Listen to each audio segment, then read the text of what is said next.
Nasib para terdakwa perintangan penyidikan kasus pembunuhan Yosua sudah diputuskan. Setelah vonis ringan, wacana kembali berseragam Polri menggema. Alkisah, hasil sidang etik Richard Eliezer jadi pemicunya. Keputusan Komisi Etik tidak memecat terpidana pembunuhan Yosua ini dianggap bisa jadi angin segar bagi para pelanggar etik kembali bertugas. Layakkah mereka mendapat kesempatan kedua? Saya akan mencari jawabnya.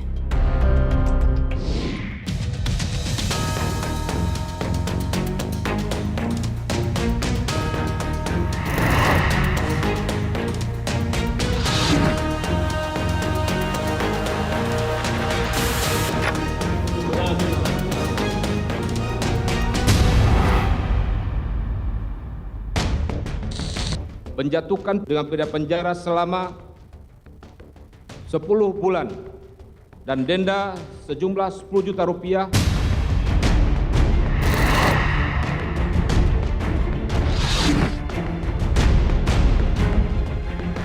Sidang etik bagaimana Abang melihat? Berharapnya gimana Bang? Tetap Pengen tetap ya Bang? Optimis bisa ya Bang? Mbak Fitri masih ingin Irfan menjadi anggota Polri? Sejujurnya sih saya masih mau, Mbak. Tapi perasaan kecewa itu pasti ada.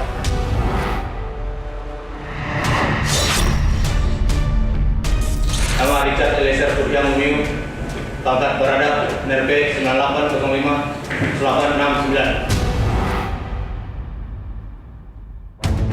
Vonis yang diberikan dalam sidang kode etik pada Eliezer ini menjadi jurisprudensi pada kasus-kasus yang lain. Kalau menjadi patokannya adalah peraturan kepolisian 7 tahun 2022 itu, mereka juga berhak Untuk kembali? untuk kembali. Meskipun kalau saya secara pribadi ya sebaiknya Anda tetap PTDH.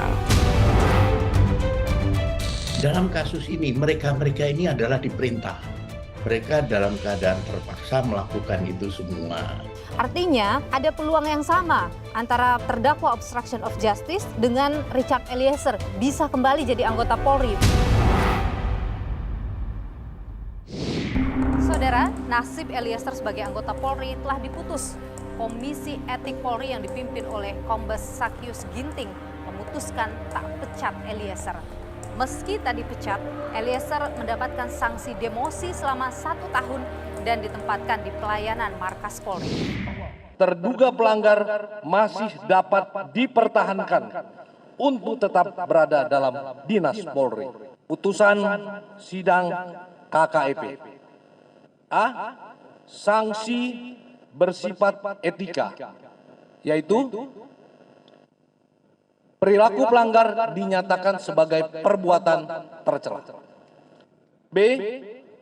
Kewajiban pelanggar meminta maaf secara lisan di hadapan sidang KKEP dan secara tertulis kepada pimpinan Polri. B. Sanksi administratif, yaitu mutasi bersifat demosi selama 1 tahun. Tak dipecatnya Eliezer menimbulkan kekecewaan orang tua Yosua. Ayah Yosua, Samuel Huta Barat, menyebut hal ini jadi contoh buruk. Tak hanya ayah Yosua, pengamat kepolisian Bambang Rukminto juga tak sepakat Eliezer tak dipecat. Menurutnya, ini bisa jadi presiden buruk bagi Polri ke depannya. Bagaimana saudara analisanya soal ini? Saya akan menemuinya untuk berbincang langsung terkait dengan hal ini. Tapi sebelum ke sana saudara, saya ingin mengajak Anda untuk melihat 2 peraturan yang saling bertentangan terkait dengan pemecatan anggota Polri yang tersangkut kasus pidana. Pertama adalah Peraturan Pemerintah Nomor 1 Tahun 2003. Disebutkan dalam Pasal 12, pemberhentian dengan tidak hormat dilakukan bila anggota Polri dipidana penjara tanpa menyebut batasan waktu. Jika PP ini yang digunakan sebagai dasar, maka kecil kemungkinan Hendra CS bisa kembali jadi anggota Polri. pun seharusnya Eliezer dipecat karena putusan 1,5 tahun penjara telah dinyatakan ingkrah. Ada pula peraturan Kapolri nomor 14 tahun 2011, saudara. Di sana disebutkan, sanksi pemberhentian tidak dengan hormat bisa dilakukan untuk personel yang mendapat ancaman hukuman pidana 4 tahun atau lebih yang sudah berketetapan hukum atau ingkrah. Jika ini yang digunakan oleh Polri, maka masih ada peluang bagi Hendra dan juga kawan-kawan untuk bisa kembali menjadi anggota Polri jika melihat vonis yang dijatuhkan pada mereka. Tapi pertanyaannya, saudara, mengapa Polri melakukan pemecatan kepada anggotanya padahal belum ada putusan tetap dari pengadilan? Bagaimana sebenarnya aturan terkait dengan pemecatan anggota Polri yang tersangkut kasus pidana? Dan bagaimana pula para terdakwa perintangan penyidikan kasus pembunuhan Brigadir Yosua melihat peluang mereka untuk bisa kembali menjadi anggota Polri? Adakah harapan dari keluarga dan juga para terdakwa bahwa mereka bisa kembali berseragam dinas Polri? Saya akan temui mereka dan juga para keluarga, saudara. Ikuti saya. Pak Widianto tanpa ada paksaan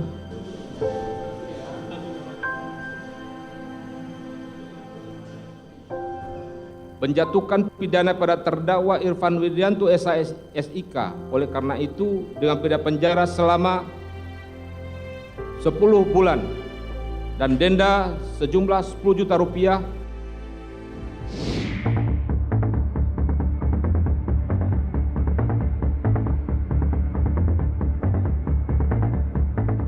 Bang Irfan, boleh sedikit saja tanggapannya. Niluh, Bang. Niluh dari Kompas TV, tanggapannya sedikit aja, Bang.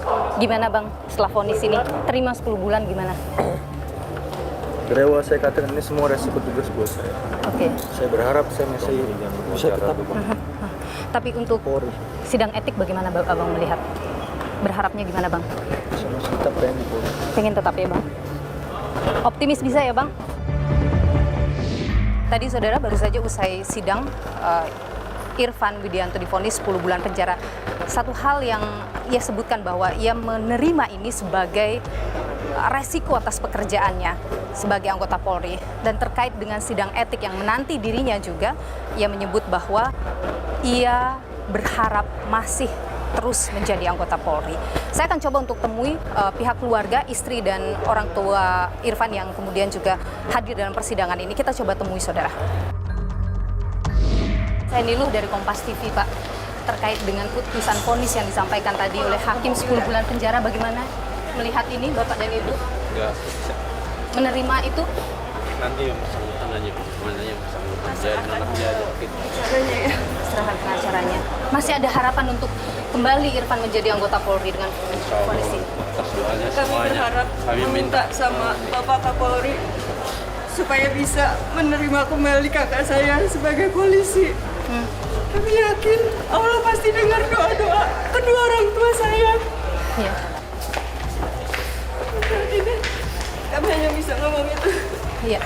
Jadi untuk vonis apakah akan banding atau apa masih akan dipikirkan ya? Pikirkan nanti aja. Baik. Terima kasih Bapak. Ya. Tetap semangat. Sehat selalu Bapak. Sidang etiknya biar cepat dulu.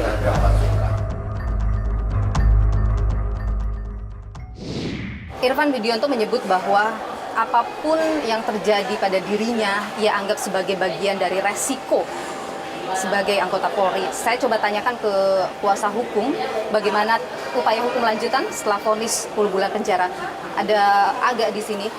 Bagaimana? Adakah sudah ada dipikirkan atau sebelumnya mungkin sudah diperbincangkan dengan Irfan terkait dengan apa langkah hukum lanjutan jika putusan hakim tadi tidak memuaskan? Ya, kami tadi sudah mendengarkan isi putusannya. Bahkan ada hal yang menarik, yaitu dissenting opinion, di mana dissenting opinion itu ada satu anggota hakim yang berbeda pendapat.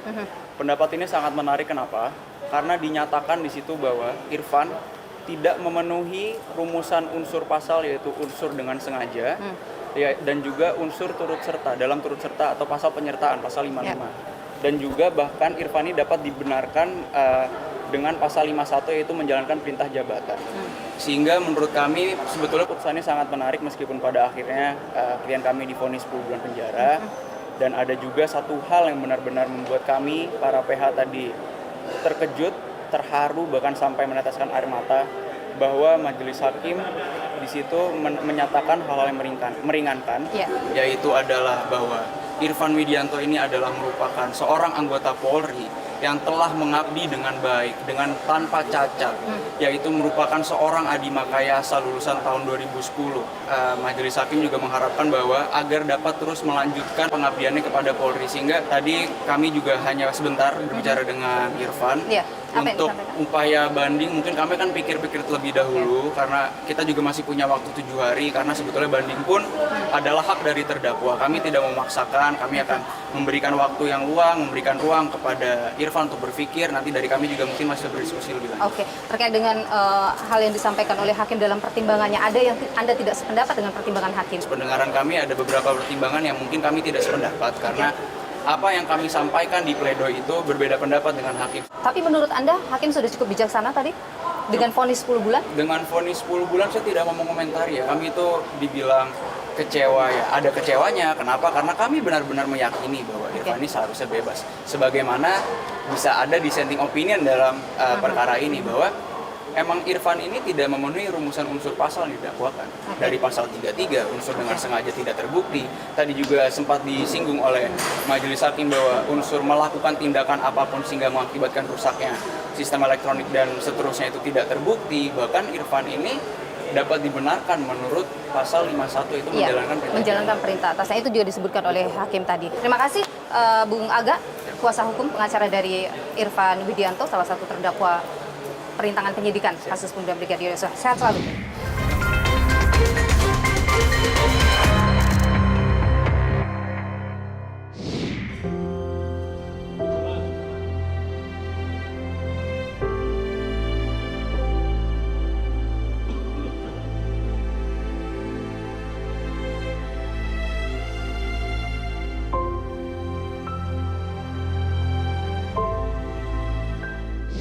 Saya sudah bersama dengan istri dari Irfan, Mbak Fitri di sini. Mbak Fitri, vonis sudah dijatuhkan oleh hakim, masih pikir-pikir kata Irfan untuk apakah banding atau tidak. Bagaimana melihat vonis 10 bulan penjara ini?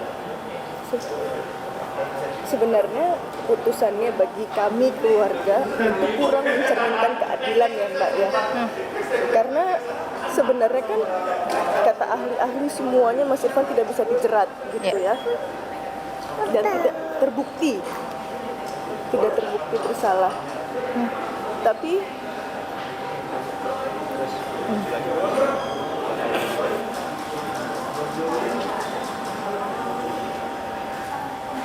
mau gimana lagi gitu loh Mbak, maksudnya Mas Irfan hanya menjalankan perintah atasan yang pada saat itu Mas Irfan berpikir bahwa itu adalah perintah yang terbaik gitu, karena hanya mengambil barang bukti dikembalikan ke penyidik. Hanya sampai situ perannya Mas Irfan gitu loh Mbak. Tapi pada saat itu ada intervensi dari Pak FS untuk dihancurkan, dihilangkan, di apapun gitu loh Mbak. Jadi itu seharusnya sudah bukan tanggung jawab Mas Irfan Kaanji gitu loh. Tapi diberatkan pada Irfan tadi. Diberatkan pada itu yang menurut Mbak Fitri tidak tepat apa yang disampaikan tadi. Menurut saya begitu ya Mbak, karena sama seperti analoginya gini Mbak. Saya seorang dokter. Saya meminta tolong perawat saya untuk mengambilkan pisau bedah. Tiba-tiba pisau bedah itu saya ambil untuk nusuk orang, untuk melukai orang. Masa saya suruh perawat saya untuk bertanggung jawab? Kan tidak bisa. Jadi gitu kan. Ada berkeyakinan bahwa tidak ada niatan dari Irfan selain hanya mengikuti perintah. Betul.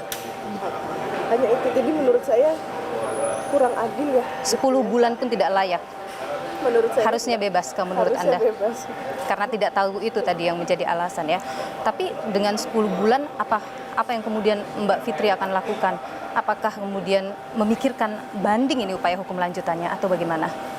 Untuk banding kayaknya kalau menurut saya, karena kalau banding ada kemungkinan untuk bisa naik, bisa turun gitu Mbak. Jadi menurut saya karena tidak ada kepastian untuk bisa turun, jadi menurut saya nggak usah. Tapi semua keputuskan lagi-lagi dari Mas Irfan gitu. Tadi saya sempat bertemu dengan Bang Irfan. Saya bertanya, satu hal yang menarik yang disampaikan oleh suami Mbak Fitri adalah menganggap ini sebagai bagian dari resiko pekerjaan. Ia sempat juga menyatakan hal yang sama mungkin ketika Mbak Fitri bertemu dengan Irfan dan lain sebagainya. Betul, saya sempat bertanya sih, kok kamu yang kerja jujur aja mendapat resiko seperti ini gitu. Kamu nggak mau keluar aja gitu, maksudnya karena kamu udah jujur aja tetap disalahin gitu ya Mbak. Jadi saya pikir udahlah gitu, tapi Mas Irfan bilang itu resiko pekerjaan dan semua pekerjaan punya resiko gitu loh Mbak. Jadi Ya. karena dia udah bilang begitu, dia bilang kamu harus kuat, dia bilang gitu, karena aku pun udah kuat gitu. Dia bilang seperti itu ke Anda. Ya. Soal ini kan belum di sidang etik ya, tapi tentu sidang etik menunggu untuk Irfan. Mbak Fitri masih ingin Irfan menjadi anggota Polri? Sejujurnya sih saya masih mau Mbak, tapi perasaan kecewa itu pasti ada. Karena kan semua itu kan benar-benar hanya perintah dari atasan Mbak. Nggak mungkin atasan memerintah terus habis itu Mas Irfan bilang, ah nggak bang saya nggak mau, itu kan nggak mungkin gitu loh Mbak. Jadi saya Berharap ia kembali jadi anggota Polri? berharap dia kembali dan tetap menjadi polisi jujur.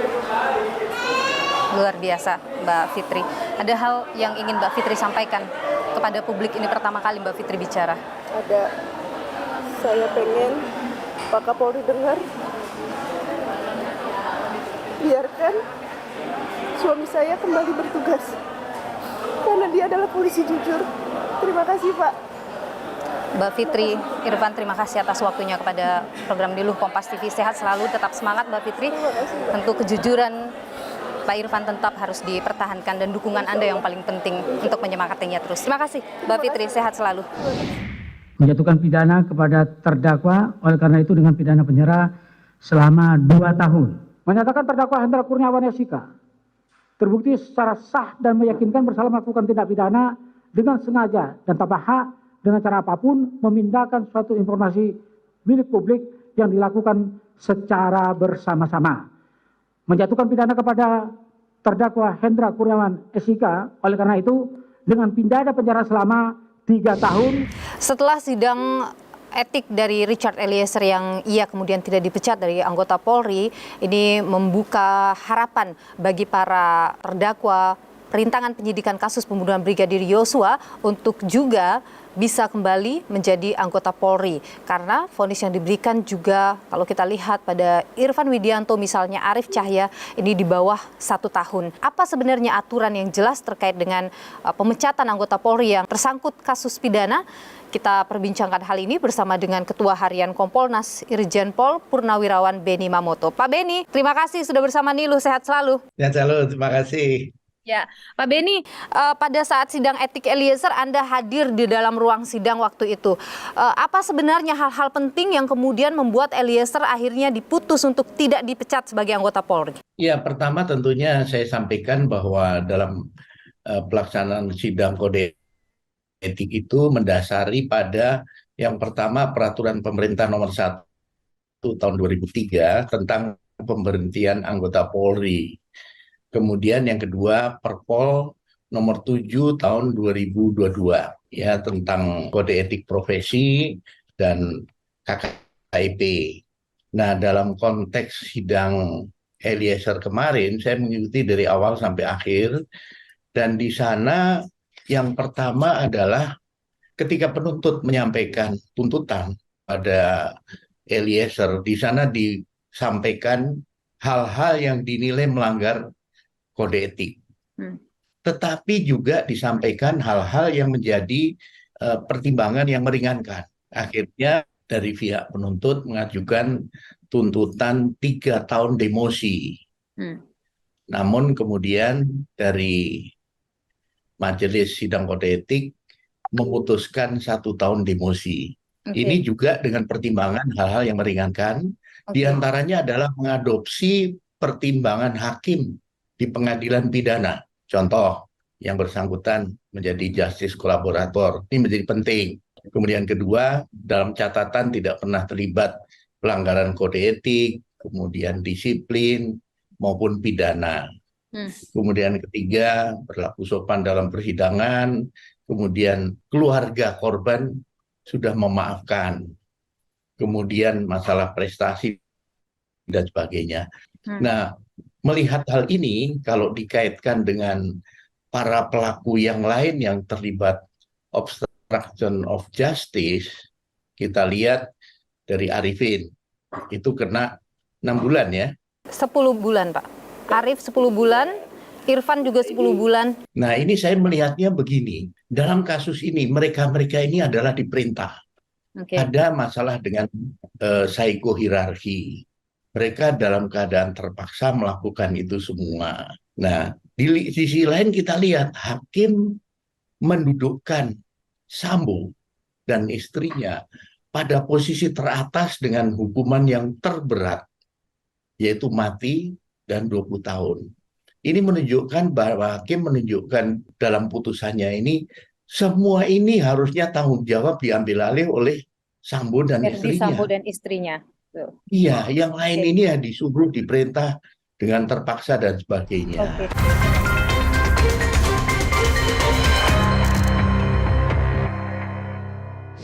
Karena dia kemudian menjalankan perintah begitu dalam melaksanakan apa yang kemudian didakwakan pada mereka, artinya ada peluang yang sama antara terdakwa obstruction of justice dengan Richard Eliezer bisa kembali jadi anggota Polri. Begitukah kira-kira Pak Beni? Ya, tanpa mendahului keputusan nanti, tetapi kita tentunya bisa melihat ya. Bisa melihat faktor-faktor apa yang meringankan, faktor-faktor apa yang kemudian menjadi pertimbangan nanti Majelis Kode Etik. Kita berharap ke sana tentunya, karena kami melihat para junior ini anak-anak yang potensial. Ya. Ada lulusan, ada Irfan, Adi Makayasa, 2010. Iya, betul. Kemudian juga prestasi mereka di tugas masing-masing juga bagus, sehingga masa depannya masih panjang. Masih bisa mengabdi, masih bisa memperbaiki diri, masih bisa berprestasi. Pak Beni, kalau kita bicara soal aturan yang digunakan oleh Polri sebenarnya dalam hal PTDH atau pemecatan atau sanksi kepada anggota Polri yang tersangkut pada kasus pidana, itu sebenarnya menggunakan aturan yang mana Pak Beni? Karena kalau misalnya kita lihat nih Pak Beni, ada PP, di mana PP itu bahwa semua yang tersangkut kasus pidana melakukan pelanggaran tidak disebutkan batas waktunya, berapa lama proses penahanan, dia harus di PTDH. Tapi ada juga Perkap nomor 14. Di situ ada soal batas waktu disebutkan kalau misalnya dia lebih dari 4 tahun ke atas begitu dan itu sudah dinyatakan inkrah, dia di PTDH. Ada juga Perpol yang baru juga. Nah, ini sebenarnya yang mana yang digunakan oleh Polri dalam hal PTDH? Ya, dalam kasus ini di persidangan Eliezer kemarin itu menggunakan dua. Satu PP nomor 1 tahun 2003, yang kedua Perpol nomor 7 tahun 2022. Perkap tidak digunakan lagi ya Pak Beni ya? Iya, ketika pembacaan tuntutan maupun putusan, rujukannya dua itu. Dan di sini yang perlu kami tegaskan adalah contoh ya, pasal 11, pasal 12, pasal 13 dari PP ya, anggota kepolisian yang diberhentikan tidak dengan hormat apabila melakukan tindak pidana, terpenuhi unsurnya ya, kemudian melakukan pelanggaran, meninggalkan tugas atau hal lain. Pasal 12, anggota Polri diberhentikan tidak dengan hormat dari dinas kepolisian apabila dipidana penjara berdasarkan putusan pengadilan yang telah mempunyai kekuatan hukum tetap. Eliezer terpenuhi dan menurut pertimbangan pejabat yang berwenang tidak dapat dipertahankan untuk tetap berada dalam dinas kepolisian. Pertimbangan pejabat yang berwenang inilah yang dilaksanakan di sidang kode etik. Oke, jadi tergantung masing-masing komisi etiknya begitu ya, Pak Beni ya. Oke. Karena kalau misalnya dalam peraturan itu disebutkan harus ada sudah berkekuatan hukum tetap, tapi kalau kita lihat dalam kasus misalnya terdakwa obstruction of justice belum ada kekuatan hukum yang tetap, tapi PTDH sudah dilaksanakan lebih dulu pada Hendra dan kawan-kawan, kecuali Irfan ya. Irfan sampai dengan hari ini belum dilakukan sidang etik. Bagaimana itu Pak Beni? Ya, ini tentunya situasi pada saat itu dilihat dari levelingnya ya. mereka adalah level-level yang tinggi, level-level yang seharusnya punya kalkulasi tersendiri dalam hal menyikapi perintah itu. Brigjen, Kombes ini kan harusnya lebih mampu dia menganalisis, lebih sensitif, lebih peka. Ketika ada perintah yang janggal, dia harusnya lebih kritis dibanding seorang Eliezer yang diperintah pimpinan yaitu dilaksanakan. Nah, itu satu. Kemudian kedua, toh mereka juga masih punya ruang untuk banding. Karena ada juga kan beberapa kasus misalnya di Polri yang kami catat Pak Beni yang juga melakukan pelanggaran tapi belum juga di sidang etik. Misalnya saja ada Napoleon, Prasetyo, itu sampai sekarang belum ada sidang etiknya.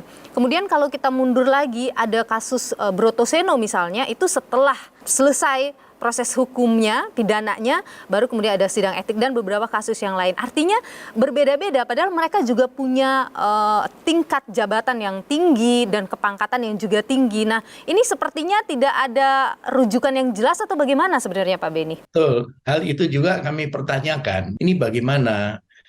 Ini kok sudah, ini kok belum, dan sebagainya. Ya. Secara aturan juga sebenarnya sudah jelas yang tadi Pak Beni jelaskan bahwa pidananya itu selesai, inkrah, kemudian baru etik dilakukan, kan begitu ya Pak Beni ya, secara aturan sebenarnya. Kalau menurut PP seperti itu bunyinya. Kalau begitu, sekarang ini yang sudah di PTDH, ketika kemudian ancaman hukumannya di bawah 4 tahun atau vonisnya di bawah 4 tahun dan itu inkrah, mungkinkah mereka diterima bandingnya dan kembali jadi anggota Polri? Itu semua kembali kepada pimpinan Polri ya, nanti ketika sudah proses banding berjalan, mungkin ada pertimbangan khusus, mungkin akan melihat setelah Sambo dihukum maksimal, artinya tanggung jawab ditarik ke atas, nah ini mungkin akan ada pertimbangan lain dari pimpinan Polri. Pak Beni, kalau ada komentar yang muncul juga bahwa ketika para pelanggar diterima lagi menjadi anggota Polri, itu akan jadi presiden buruk bagi Polri ke depannya. Kalau Anda sendiri sepakat dengan itu? Yang pertama,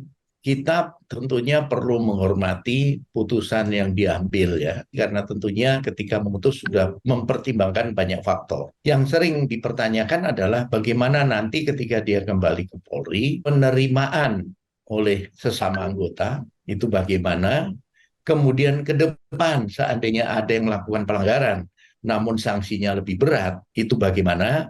Jangan sampai kemudian ada yang merasa wah ini tidak adil, kenapa si A bisa si B tidak, padahal kasusnya setara lah. Pak Beni, apa yang bisa jadi catatan bagi Polri setelah kasus Verdi Sambo ini? Menurut saya perlu penjabaran dalam hal implementasi Perpol. Ketika anggota menerima perintah yang melanggar norma hukum, itu wajib menolak. Setelah wajib menolak, mereka wajib melaporkan ke atasan pemberi perintah. Pertanyaannya, ini bagaimana mekanismenya, bagaimana perlindungannya, sehingga betul-betul yang melapor itu nanti merasa nyaman dan tenang. Kalau ini bisa berjalan, saya yakin akan jauh lebih baik kondisinya.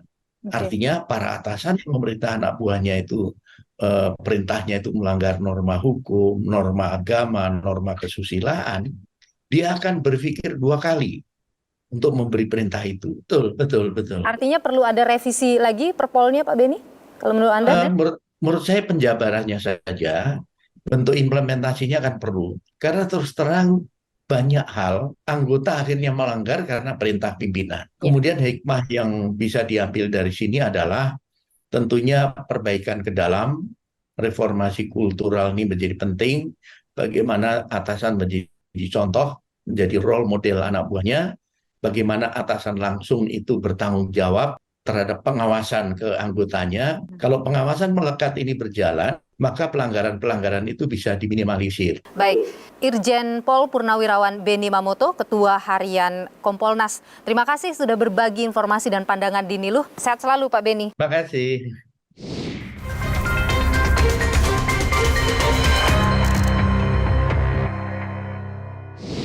Nama Richard Eliezer Surya Mumiu, pangkat beradab. Terduga pelanggar masih dapat dipertahankan untuk tetap berada dalam dinas Polri. Menjatuhkan dengan pidana penjara selama 10 bulan pengen di Polri. Pengen tetap ya, Bang?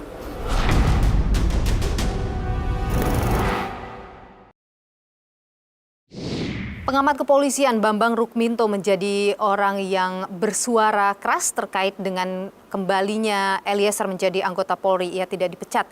Dan Bambang Rukminto menyebut ini akan menjadi presiden buruk bagi Polri ke depannya. Apa analisanya soal ini? Saya sudah bersama dengan Bambang Rukminto, pengamat kepolisian. Pak Bambang, terima kasih sudah bersama Niluh.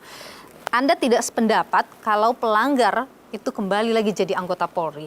Alasan Anda jadi presiden buruk, apa analisa Anda? Ya, ini kan dalam rangka membangun organisasi Polri yang lebih baik, lebih profesional, dengan kultur yang ketat, kultur yang baik, gitu, dengan tegas melaksanakan etika kelembagaan, etika masyarakat. Makanya ketika kemudian seorang narapidana ini kembali menjadi anggota kepolisian, etik profesi polisi ini saya pertanyakan. Tapi kalau misalnya kita lihat dalam kasus Eliezer, dia menjalankan perintah, artinya yang dia lakukan bukan atas kehendaknya sendiri. Tetapi ini kan tetap saja menghilangkan nyawa seseorang, dan kejujurannya, keberaniannya itu sudah diapresiasi dengan memberikan vonis 1,5 tahun. Tetapi ini terkait dengan organisasi kepolisian, ini harus dibedakan gitu loh. Tapi begini, kalau kita lihat dalam pertimbangan itu kan bahwa Eliezer masih muda, belum pernah melakukan pelanggaran, kesalahan, kemudian mempertimbangkan juga soal karirnya. Artinya begini, Polri ingin memberi kesempatan kedua pada orang yang mengaku ia bersalah. Bagaimana Anda melihat itu? Ya, saya melihat bahwa itu adalah sikap permisif, toleran. Itu bukan hal yang positif Anda lihat? Saya melihat ya ini organisasi besar, lembaga negara, lembaga penegak hukum yang harusnya lebih ketat, lebih tegas terkait penegakan hukum di internalnya. Bukankah ini jadi hal yang positif? Publik kemudian menilai kejujuran itu masih ada nilainya. Ya, satu sisi memang seperti itu, tapi sisi lain saya melihat apakah apa itu menjadi jujur, menjadi berani itu kan sudah seharusnya dilakukan oleh seorang anggota kepolisian gitu loh. Kalau kemudian ini diapresiasi karena kejujuran, apakah begitu keringnya rasa keberanian, kejujuran itu di kepolisian itu? Apakah tidak ada nilai-nilai seperti itu sehingga seorang yang sudah melakukan hal yang biasa, berani jujur itu sudah harus dilakukan, kemudian diapresiasi menjadi kembali. Sementara tindak pidananya jelas. Kalau dalam kasus pidana, pertimbangan sosial itu kan masuk ya. Nah, kalau dalam etik Polri menurut Anda tidak perlu memasukkan pertimbangan sosial itu? Polri ini organisasi besar, gitu, organisasi penegak hukum yang harus menjaga marwah dan kewibawaannya. Gitu. Kalau di internalnya ini lemah, ya bagaimana masyarakat memandang penegak hukum ini gitu.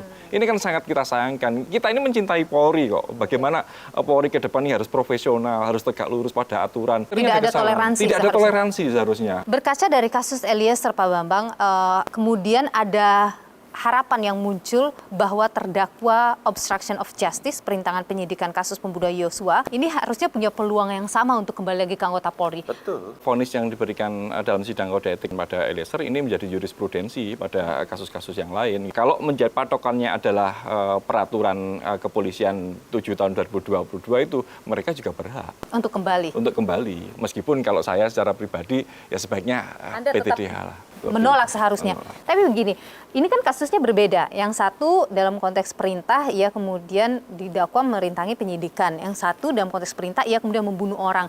Apakah kemudian kita bisa membedakannya juga? Oh, yang ini ya nggak apa-apa deh masuk jadi anggota Polri lagi. Ya tidak bisa seperti itu karena dalam peraturan kepolisian, kalau ya patokannya adalah peraturan kepolisian tidak diatur kok. Ini motifnya apa sih?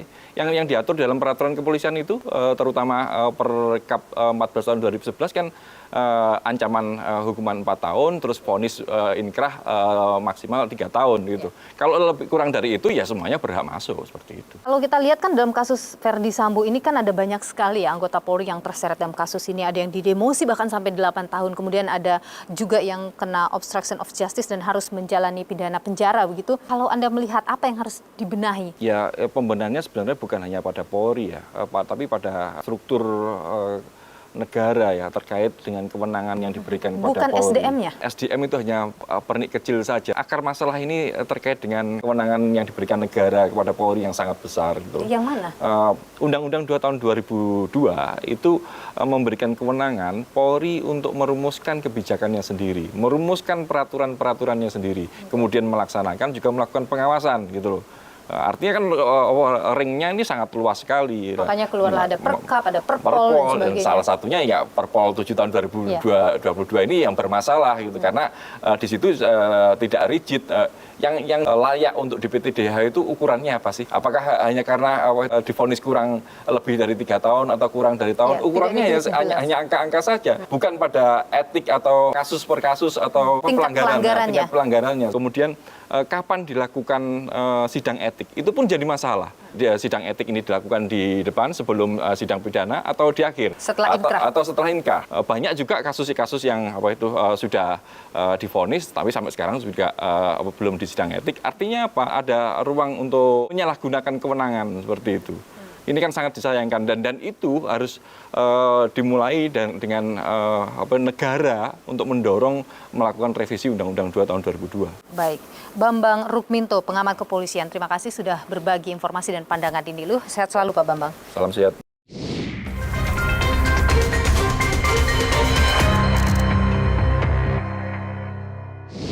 Nama Richard Eliezer Surya Mumiu, pangkat Barada. Terduga pelanggar masih dapat dipertahankan untuk tetap berada dalam dinas Polri. Menjatuhkan dengan pidana penjara selama 10 bulan. Pengen tetap ya Bang?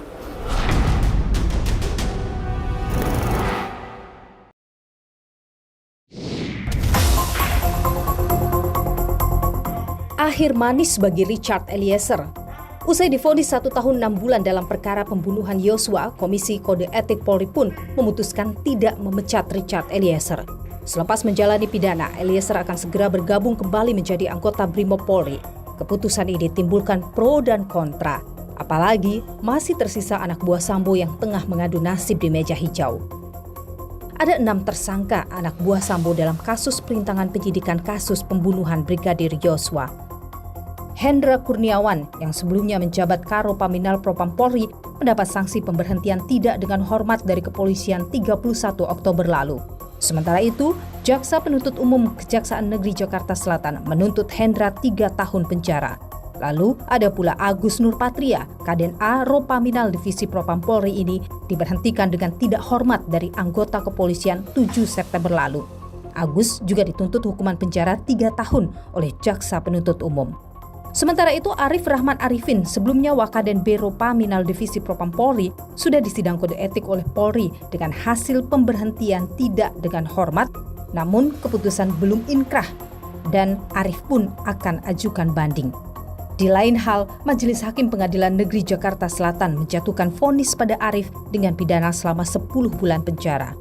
Anak buah Sambo lainnya, Baikuni Wibowo, juga dijatuhkan sanksi pemberhentian dengan tidak hormat dari anggota kepolisian. Sebelumnya, Baikuni menjabat Kepala Subbagian Pemeriksaan Penegakan Etika pada Biro Pertanggungjawaban Profesi Divisi Propam Polri. Dan Majelis Hakim Pengadilan Negeri Jakarta Selatan memvonis Baikuni 1 tahun penjara. Tidak hanya itu, Cuk Putranto sebelumnya menjabat Kepala Subbagian Audit pada Biro Pertanggungjawaban Profesi Divisi Propam Polri. Ia mendapat sanksi pemberhentian dengan tidak hormat dari kepolisian 2 September lalu. Kemudian Cuk divonis 1 tahun penjara oleh Majelis Hakim Pengadilan Negeri Jakarta Selatan. Terakhir, Irfan Widianto sebelumnya menjabat Kepala Subunit 1 Subdirektorat 3 Direktorat Tindak Pidana Umum Barreskrim Polri. Irfan belum menjalani sidang etik Polri. Ia divonis 10 bulan penjara oleh Majelis Hakim Pengadilan Negeri Jakarta Selatan. Jika tak sepakat dengan putusan sidang Komisi Etik Polri, para terdakwa dapat ajukan banding hingga peninjauan kembali. Salah satu yang mengajukan banding yakni Arif Rahman Arifin. Kami mohon keputusannya nantinya Bapak dapat memberikan kebijaksanaan Bapak dalam keputusan banding nanti, sehingga suami saya yang telah memberikan hati, waktu, dan kerja kerasnya selama ini, selama 21 tahun berdinas dengan tiada celah Pak, dapat menjadi pertimbangan bagi Bapak untuk memberikan hasil keputusan banding nantinya dan sehingga dapat diterima kembali di institusi Polri. Di satu sisi, hampir semua tersangka obstruction of justice telah mendapat sanksi pemberhentian dengan tidak hormat atau dipecat sebelum adanya putusan pengadilan. Sementara itu, dalam beberapa kasus, sidang etik profesi Polri baru dilakukan setelah putusan pengadilan keluar.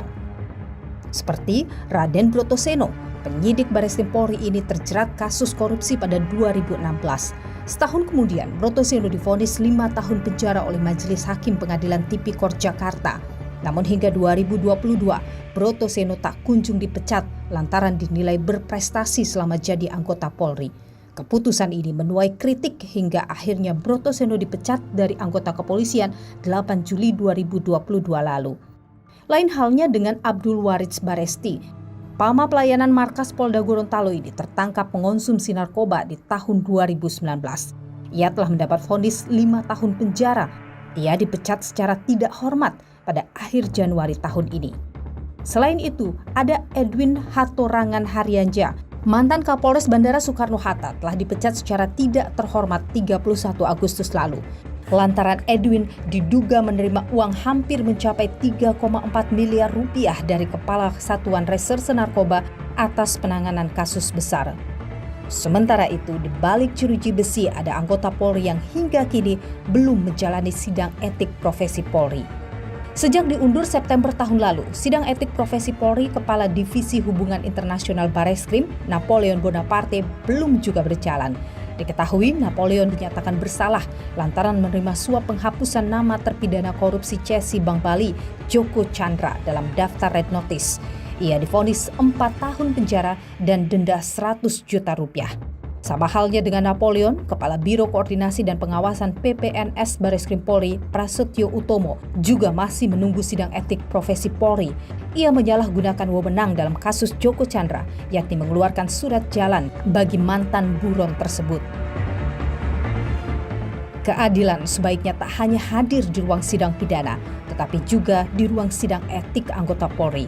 Sebagai institusi penegak hukum, kebijaksanaan Polri menyikapi kasus yang tengah mendera anak buahnya akan menjadi tolak ukur publik terhadap integritas Korps Bayangkara.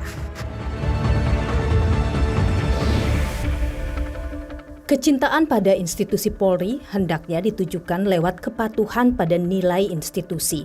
Pandai memilah mana perintah atasan yang layak dilaksanakan, bukan berasas asal bos senang. Karena menjadi abdi negara berarti mengabdi pada kebenaran yang bermuara keadilan untuk masyarakat. Kesempatan kedua bagi pencoreng institusi mungkin saja layak diberi. Namun sekali lagi, ini harus jadi pelajaran besar bagi insan Polri. Saya, Niluh Puspa, sampai jumpa.